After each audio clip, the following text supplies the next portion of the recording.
Apa itu piramida makanan? Ini penjelasan dan tingkatannya.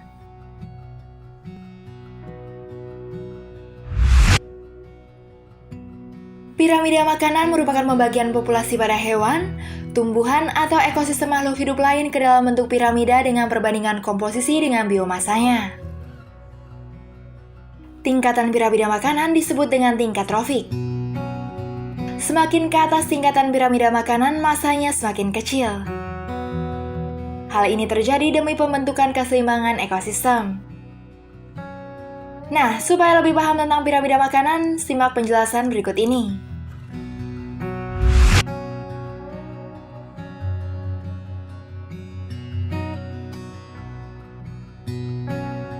Sebelumnya, perlu diketahui bahwa jumlah populasi pada suatu tingkatan harus lebih banyak dari tingkatan selanjutnya.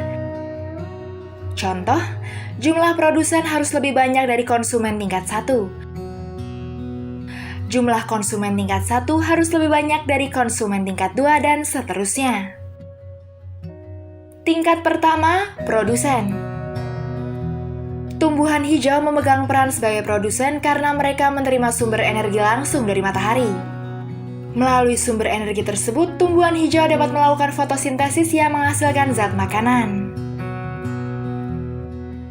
Tingkat 2 atau konsumen tingkat 1 atau konsumen primer. Tingkat 1 akan mendapatkan sumber energi dari produsen tingkat 1. Produsen tingkat 1 akan dimangsa oleh hewan herbivora seperti kambing dan sapi di konsumen tingkat 1. Contoh hewan yang berperan sebagai konsumen primer adalah serangga dan tikus. Tingkat 3, konsumen tingkat 2 atau konsumen sekunder.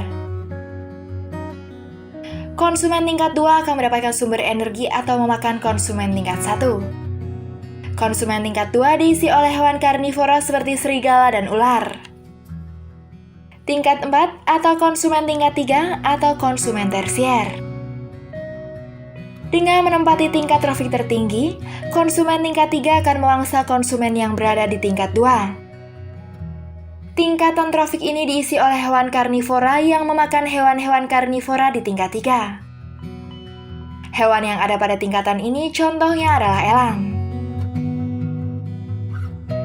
Piramida makanan terbagi atas piramida makanan darat dan laut. Contoh, hewan-hewan di atas merupakan contoh piramida makanan di darat. Nah, itulah penjelasan piramida makanan dan tingkatan piramida makanan. Semoga bermanfaat untukmu.